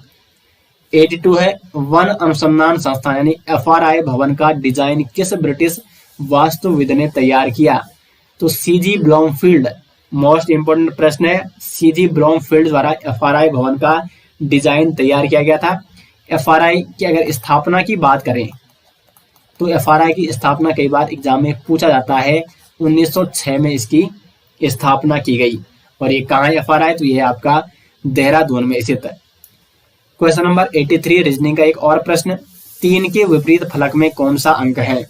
ये फांसी वाले क्वेश्चन मैंने आपको करा रखे हैं रीजनिंग में। तो देखो यहाँ पे पहले आपको साधारण पासा और जो स्टैंडर्ड पासा है वो आपको देखना है। तो यहाँ पे देखो अगर 7 आता है जोड़, तीनों फलकों में से 2 आपको जोड़नी है। तो देखो यहाँ पे किसमें जोड़ा? 4 3 7, ये जुड़ रहा है, यानी ये सामान्य पासा है। तो सामान्य पासा में क्या होता है, अब आपको कोई एक कॉमन नंबर लेना है। तो हम यहाँ पे 3 को कॉमन नंबर लेते हैं, 3 को ले लिया और 3 के आप क्या घूमिए? क्लॉकवाइज घूमिए, क्लॉकवाइज। तो 3 के बाद आ रहा है 2 और 2 के बाद आ रहा है 4। अब यहाँ पे लो 3 कॉमन नंबर, 3, ये मैं इसको मैं फर्स्ट पासा रखता हूँ ए पासा और इसको मैं बी पासा मान रहा हूँ। तो ए पासा की स्थिति ये है और बी पासा की स्थिति। 3 कॉमन नंबर, क्लॉकवाइज घूमो। तो 3 के बाद आ रहा है 5, 5 के बाद आ रहा है 1, यानी 2 के विपरीत 5 है, 4 के विपरीत 1 है। 1 2 3 4 5, तो बचा क्या? सिर्फ 6 बचा, यानी 3 के विपरीत, देखो 3 के विपरीत 3 तो हो नहीं सकता है, 3 के विपरीत क्या हो जाएगा? 6 हो जाएगा। इसका हो जाएगा ए ऑप्शन सही आंसर। पासे वाली वीडियो मैंने काफी डिटेल्स में बहुत सारे क्वेश्चन इस प्रकार के आपको सॉल्व करा रखे हैं। 84 है, कत्यूरी शासकों की राजभाषा, तो वो है संस्कृत। सी ऑप्शन हो जाएगा सही आंसर। 85 की ओर बढ़ते हैं, वह नगर जहां अक्टूबर 2019 में चीनी राष्ट्रपति शी जिनपिंग व भारतीय प्रधानमंत्री नरेंद्र मोदी की वार्ता हुई थी, तो वो है मामल्लापुरम, जो ये कहाँ स्थित है? तमिलनाडु में। करंट का क्वेश्चन था उस समय का, यानी पिछले 1 साल का करंट अफेयर्स आपको सेंटर यानी इंडिया, ठीक है, इंडियन करंट अफेयर्स पिछले 1 साल का आपको पढ़ना पड़ेगा। 86 का है, उत्तराखंड राज्य वृक्ष। तो उत्तराखंड का जो राज्य वृक्ष है वो कौन सा है? वो है बुरांस। और इसका अगर वैज्ञानिक नाम की बात करें तो रोडेडेंड्रॉन आर्बोरियम इसका वैज्ञानिक नाम है। राज्य पशु की बात करें तो वो है कस्तूरी मृग, और राज्य पक्षी कौन है? मोनाल, और राज्य पुष्प कौन है? वो है ब्रह्मकमल। ठीक है, राज्य वृक्ष कौन है? वो है बुरांस। 87 है, तथ्यों को उनकी समानता तथा सादृश्य के अनुसार समूहों में क्रमबद्ध करने की प्रक्रिया क्या कहलाती है? तो यहाँ पे ये प्रक्रिया कहलाती है वर्गीकरण। बी ऑप्शन हो जाएगा 87 का सही आंसर। 88 है, देघाट में उद्योग मंदिर आश्रम की स्थापना की गई थी। तो देघाट में उद्योग मंदिर की जो स्थापना की गई थी ज्योतिराम कांडपाल जी द्वारा। ज्योतिराम कांडपाल से संबंधित एक बहुत ही अन्य महत्वपूर्ण तथ्य यह है कि दांडी यात्रा जो कि महात्मा गांधी जी द्वारा शुरू की गई थी, तो महात्मा गांधी की दांडी यात्रा में उत्तराखंड के 3 व्यक्तियों ने हिस्सा लिया था। उनमें से एक थे ज्योतिराम कांडपाल, दूसरे थे भैरवदत्त जोशी और तीसरे थे गोरखवीर खड़क बहादुर। तो ये तीनों नाम आपको नोट करने हैं। क्वेश्चन नंबर 89 है, बंदी प्रत्यक्षीकरण लेख जारी किया जाता है। तो बंदी प्रत्यक्षीकरण लेख एक रिट जो कि जारी की जाती है व्यक्ति को न्यायालय के सामने प्रस्तुत करने के लिए। तो ए ऑप्शन हो जाएगा यहाँ पे 89 का सही आंसर। इसको हेबियस कार्पस भी कहते हैं, बंदी प्रत्यक्षीकरण को। पॉलिटी में मैंने आपको कंप्लीट रिटों के बारे में भी पढ़ा रखा है। क्वेश्चन नंबर 90 है, उत्तराखंड का जड़ी बूटी विकास शोध संस्थान स्थित है। तो ये है आपका गोपेश्वर में स्थित उत्तराखंड जड़ी बूटी विकास शोध संस्थान, जिसकी स्थापना 1989 में हुई थी और ये कहाँ है? चमोली के गोपेश्वर में स्थित है। 91 है, भारत में राष्ट्रीय वन नीति लागू की गई थी। तो भारत में जो स्वयं भारत सरकार द्वारा पहली वन नीति लागू की गई थी 1952 में, लेकिन जो सबसे पहली नीति है भारत में राष्ट्रीय वन नीति, पहली नीति, ठीक है, भारत की पहली वन नीति जो लागू की गई थी वो अंग्रेजों द्वारा 1894 में लागू की गई थी। और उसके बाद भारत सरकार द्वारा जो पहली वन नीति बनाई गई 1952 में। तो ए ऑप्शन हो जाएगा इसका सही आंसर। 92 है, बंदरपूछ स्थित है। तो जो बंदरपूछ पर्वत है वो स्थित है आपका उत्तरकाशी में, यानी ए ऑप्शन हो जाएगा इसका सही आंसर। 93 और बढ़ते हैं, भरतपुर के जाट राज्य की स्थापना की गई थी। तो भरतपुर का जो जाट राज्य है उसकी स्थापना की गई थी चूड़ामण और बदन सिंह द्वारा। सूरजमल इनके बाद के हैं, ठीक है। तो चूड़ामण और बदन सिंह द्वारा भरतपुर के जाट राज्य की स्थापना की गई। 94 है, काशीपुर उधमसिंह नगर में भारतीय प्रबंधन संस्थान की स्थापना की गई थी। अब देखो ये क्वेश्चन, अगर आपने भारतीय प्रबंधन संस्थान की स्थापना कब हुई ये अगर आपको ध्यान है, और साथ ही साथ इकोनॉमी का ये आपको ध्यान है कि पंचवर्षीय योजना 9वीं कब थी, 10वीं कब थी, 11वीं कब थी और 12वीं कब थी, तब आप इस क्वेश्चन को सही कर दोगे। क्योंकि उत्तराखंड की किसी बुक में आपको इस प्रकार से ये जरूर नहीं कि दिया होगा, लेकिन मैंने आपको इसकी स्थापना बता रखी है कि स्थापना जो भारतीय प्रबंधन संस्थान की स्थापना हुई थी 2011 में हुई थी। जो हमारे प्रमुख संस्थानों वाली जो लेक्चर था, उत्तराखंड के प्रमुख राष्ट्रीय संस्थान, तो भारतीय प्रबंधन संस्थान काशीपुर उधमसिंह नगर में, इसी तरह इसकी स्थापना 2011 में हुई थी।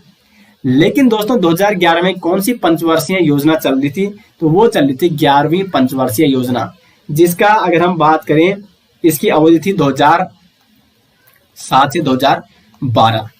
तो देखो 2007 से 2012, लेकिन इसकी स्थापना हो चुकी है 2011 में, यानी इसकी अंतर्गत ही इसकी स्थापना हुई। यानी 11वीं पंचवर्षीय योजना के अंतर्गत भारतीय प्रबंधन संस्थान की स्थापना की गई 2011 में। सी ऑप्शन होगा सही आंसर। 95 की ओर बढ़ते हैं। सुबह की सैर स्वास्थ्य के लिए अच्छी होती है। अब इसके निष्कर्ष देखो, सभी स्वस्थ लोग सुबह की सैर करते हैं? जरूर नहीं है, ठीक है। यानी ये ऊपर के कथन का क्या नहीं है, निष्कर्ष नहीं है। शाम की सैर नुकसानदायक होती है? बिल्कुल नहीं, बहुत सारे लोग शाम को सैर करते हैं। यानी उपयुक्त में से कोई भी यहाँ पे क्या नहीं निकल रहा है, निष्कर्ष सही नहीं निकल रहा है। डी ऑप्शन हो जाएगा सही आंसर। 96 पर बढ़ते हैं। उत्तराखंड उच्च न्यायालय नैनीताल ने निम्न में से किस ग्लेशियर को जीवित प्राणी का दर्जा दिया? तो गंगोत्री ग्लेशियर को उत्तराखंड हाईकोर्ट द्वारा जीवित प्राणी का दर्जा दिया गया है, और ए ऑप्शन हो जाएगा इसका सही आंसर। गंगोत्री ग्लेशियर का है, तो ये आपका उत्तरकाशी में स्थित है।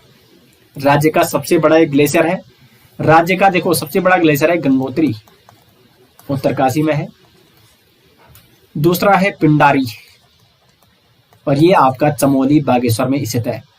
और तीसरा है मिलम, जो कि पिथौरागढ़ में स्थित है। उत्तरकाशी की अगर बात की जाए तो यहाँ पे खिमलोगा ग्लेशियर है, डोरियानी ग्लेशियर है, बंदरपुस ग्लेशियर है। ये सारे ग्लेशियर कहाँ है? उत्तरकाशी में है। 97 की ओर बढ़ते हैं।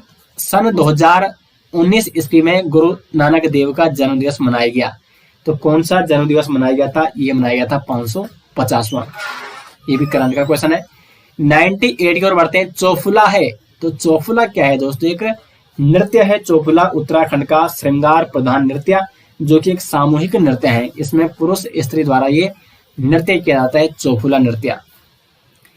क्वेश्चन नंबर 99 की ओर बढ़ते हैं। भारत में श्वेत क्रांति का जन्मदाता किसे माना जाता है?